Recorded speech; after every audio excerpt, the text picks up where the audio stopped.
Welcome to the Think Like a CFO podcast, where we dig into not only what it takes to start a business, but to keep your business thriving for years to come using my signature CFO money method framework. I'm your host, Melissa Houston, and I am a CPA and business financial coach. I have over 20 years of experience in business, and it is my passion to share my knowledge of business finance and personal finance with other women. You can also follow me with my column at Forbes.com or my column with Entrepreneur.com. Well, hello and welcome to another episode of the Think Like a CFO podcast. So today, it's you and me, my friend. And today I am sharing my personal story with you. Maybe you've heard it, maybe you haven't. I'm pretty open about this story. I've published a few articles about it and I've talked about it a lot on webinars and guest podcasting and stuff.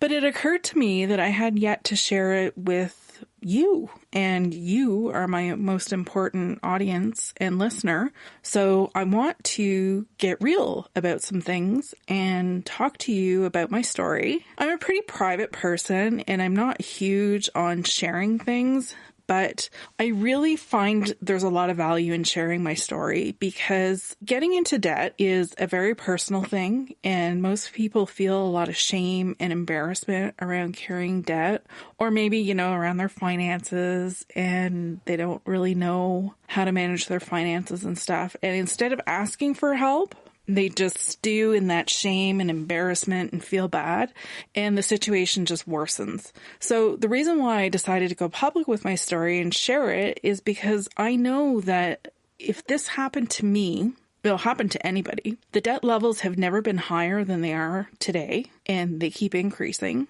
And if this can help just one person feel less shame and more open to going out there and asking for help to get out of debt, then I've done my job. So let's begin. Personal finance management information, it's everywhere. We can find it absolutely anywhere. You can read about how to manage your money on the internet. There's tons of books written about it. There's tons of articles. They have money magazines. They have all sorts of stuff. There's tons of resources out there available to teach us how to manage our money. Yet, we don't seem to access it. The opportunity is everywhere. So why are North American household debt levels the highest that they've ever been? And why do we carry so much debt? Personally, I've been there, and this is why I'm talking about sharing my story today. I managed to spend $100,000 of credit that I didn't, this is money I didn't have. This was all on credit, and I spent $100,000 of it within a year. And the worst part is, it's bad that I spent $100,000, but the reality of it is, I'm a chartered professional accountant and I'm a money expert. I've been working with people for over 20 years, teaching them how to manage their money. So how is it that me, knowing better, and 19 out of 20 plus years, or 24 out of 25 years, I had one bad year of not managing my money well. So I had done everything right up until this point. My husband and I, we had made a plan for our future. We agreed on how we were going to spend our money and how we were going to save it and what we would buy and what we would invest in and all sorts of stuff. So how did I get so derailed from this plan and just massively out of control? I've studied all things personal finance, and my husband and I, we followed our plan rigidly over the years. I knew better. And then it just blew up.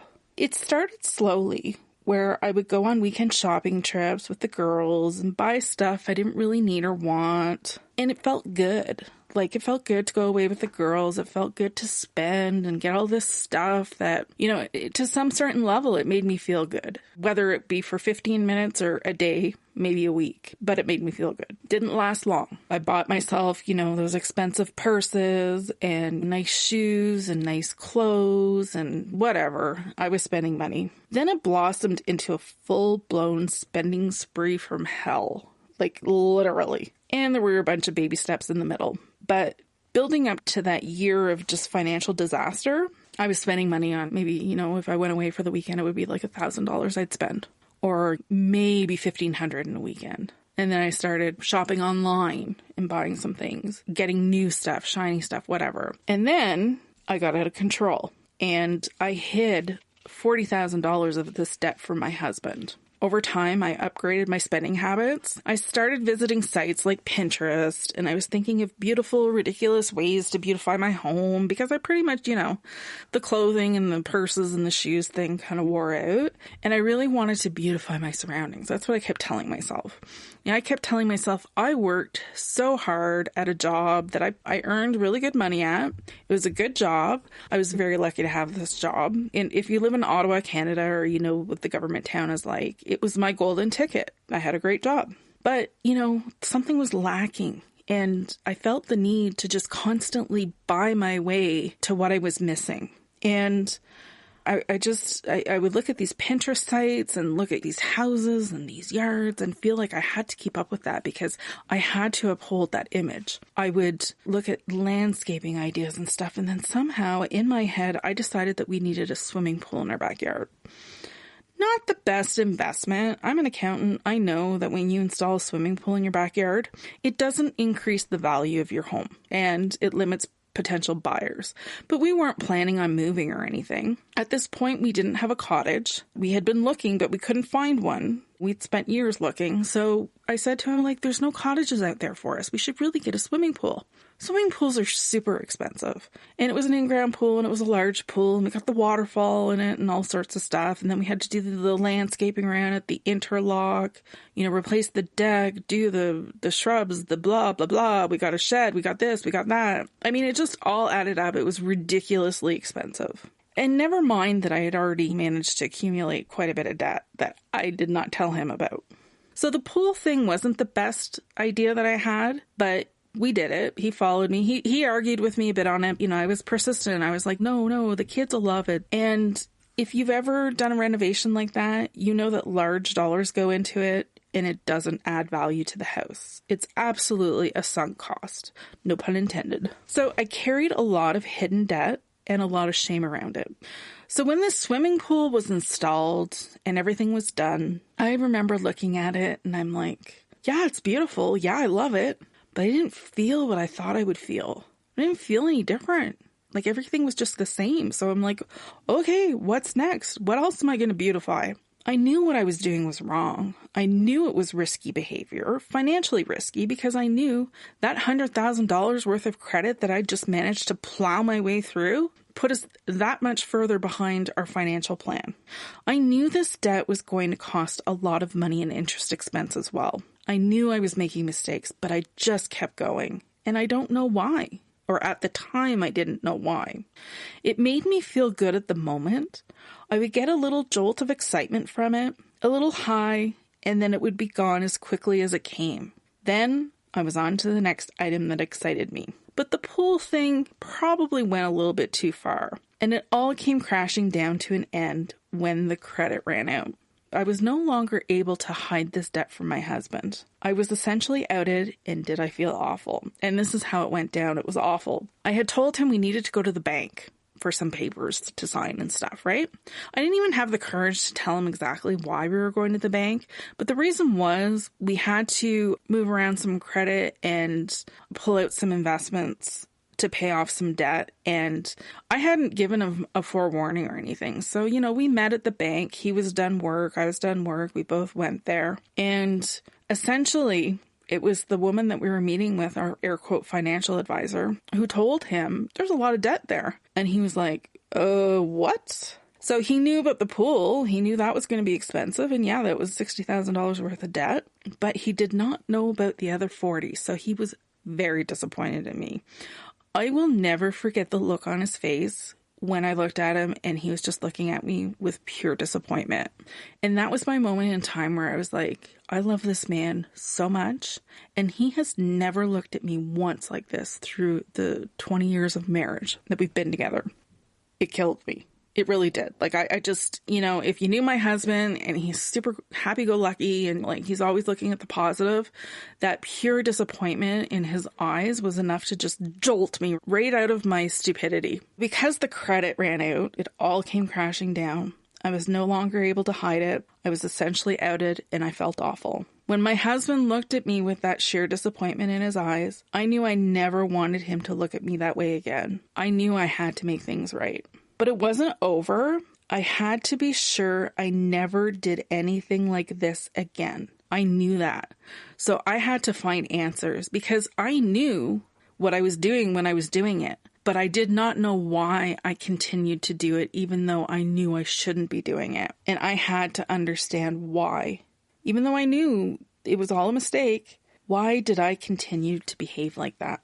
So I went on a search, a little journey, looking for help, trying to figure out what was going on with me.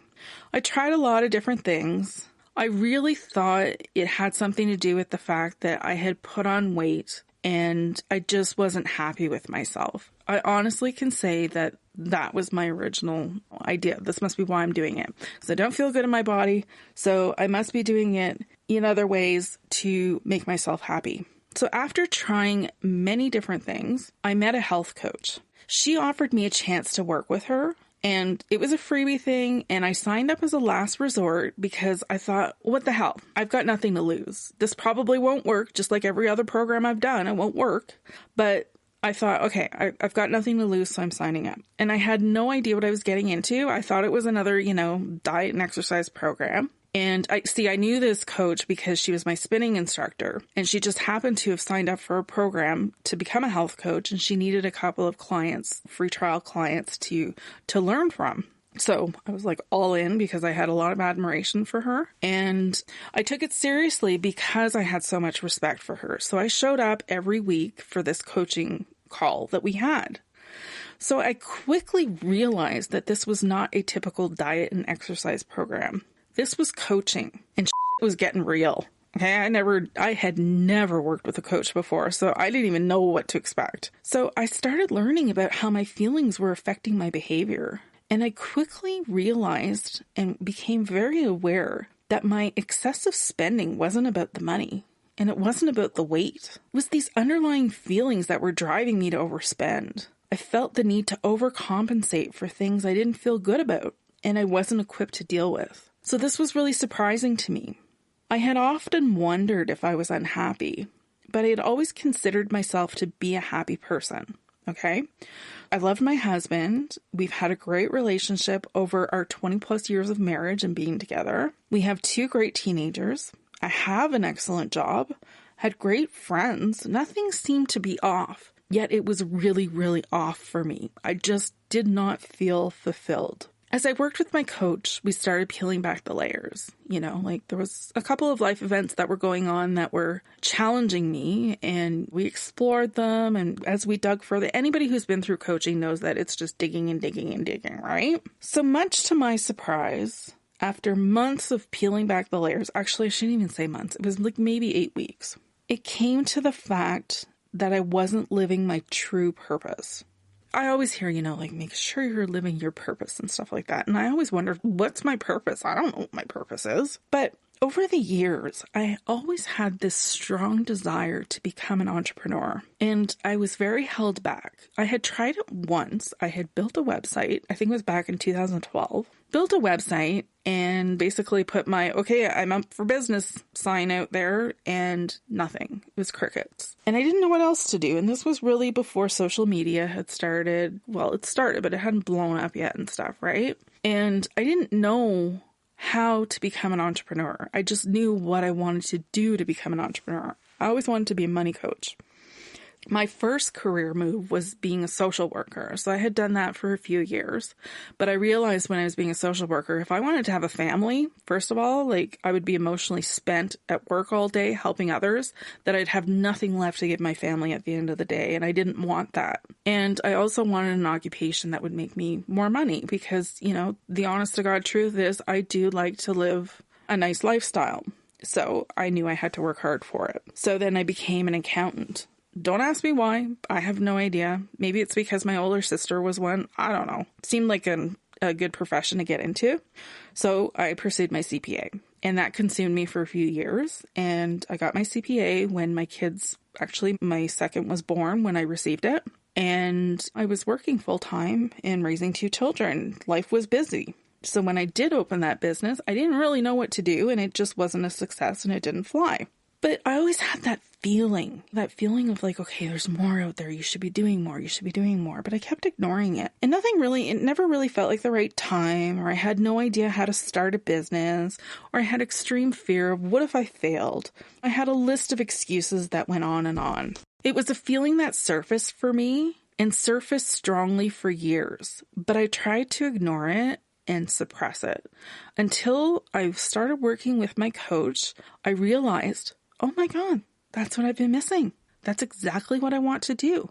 I want to start my own business. I want to get out of my great job that everybody seems to think that, you're crazy if you leave, because like I said, it's a golden ticket. But it's not that I had a bad job, and it's not like I hated what I was doing. I liked the people I worked with. I had no complaints, but it just wasn't fulfilling me. I just felt like I was doing something that I didn't really want to do. I did not buy into all the office politics. I tend to be a little bit more expressive than I should be at work. And I'm all about fun and social and whatever. And, not that I didn't work hard, but I was working with accountants who tend to be introverted. I am introverted as well, but I do like to talk. And working with people who just didn't really suit my personality type, and sitting in a cubicle from 9 to 5 and just not getting outside and fresh air. And as the years went on, I started to think like, work is getting the best hours of my life. And I'm not doing what I want to do when I'm here. Like, I want to exercise every day. I want to go out in the sunshine. I want to play sports. I want to have time for me. I don't want to spend all my day at work and then come home and feel exhausted, because it's exhausting to do what you don't love to do. Every day that I worked with my coach, I felt so grateful. And she was so good at what she does, and she helped me peel those layers back and get to the root of the issue. For that, I am so grateful, because she walked me through the fear too. And literally from the time I realized that I wanted to become an entrepreneur to the time I put it into action, it was like 2 weeks. Okay. I did some research. I decided exactly what direction I was going to go in. I took a coaching program and I started my business. And I started in January of 2020, just before the pandemic hit. But it was a great year of 2020. It was a year of lots of mistakes and lots of learning, lots of growing. There's tons of personal growth involved when you become an entrepreneur. And every day I felt like I was living my life. It was the most, and it still is, the most amazing feeling. Like, I'm doing what I love. And what I love is I'm a business finance coach. I've taken all my accounting and business knowledge and I've combined it with my social work skills. And I work with people, entrepreneurs, that I can help on a daily basis. Help them learn their numbers, help them understand the value of knowing your numbers when you're running your business. And I do this and I love it because we have personal relationships. I help people grow and learn, and it feels fantastic. I mean, I know it sounds super cheesy, but I just love it. I love the clients that I work with. I get to choose who I work with. So if I'm doing something that's not bringing me joy, I don't have to do it. And I love that. So starting my entrepreneurial journey, I enjoy every minute of helping women manage their money and talk about the feelings that come up with money, because money is an emotionally charged subject. It is like such an emotionally charged topic. Look at what I did with my money. I blew it. It brings up a lot of personal issues for people. So I love to help them through that.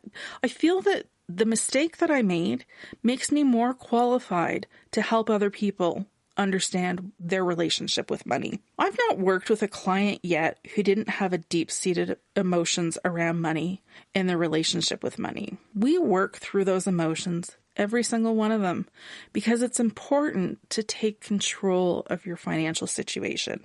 It's important to look at your money and realize money is just a tool. That's it. For whatever reason, we carry this emotional baggage about money, and chances are your money messages are coming from you right from your childhood.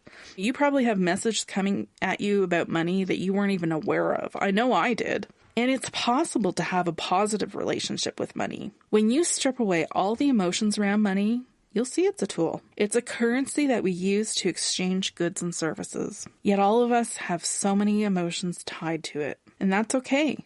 But what's not okay is ignoring our self-care and dealing with the feelings that make us human. Being on the other side of this lesson, I am so grateful that I went through it. Having experienced this myself, I find it helps me to better relate to my clients and other women because I understand what it's like. I've been the master of money, I've spiraled out of control, and yet I returned to living a positive relationship with money all over again. I've felt the shame, I've done the walk of shame, but I turned it into something positive to help others with. Now that I'm on the other side of this transformation, I can tell you with complete honesty that it was worth the work to get here. My life has changed so much. I went from being, now that I look at it, completely unhappy. Like, that's how it feels because I am so much more vibrant now. I'm so much more alive, and I'm learning and growing and loving the journey. So suppose you're experiencing trouble with your relationship with money. In that case, I encourage you to take the opportunity to explore it further. If you're an entrepreneur who's struggling with your business finances, your personal finances, or even both, I encourage you to explore this further by booking a complimentary discovery call with me to identify the key areas you can start looking at now in order to transform your relationship with money and achieve your financial goals. You can book this call at melissahoustoncpa.com/work with me. When you're in control of your money, you manage your money well. You're set up for financial success. Not only are you well on your way to saving $1 million, but you'll feel like $1 million too.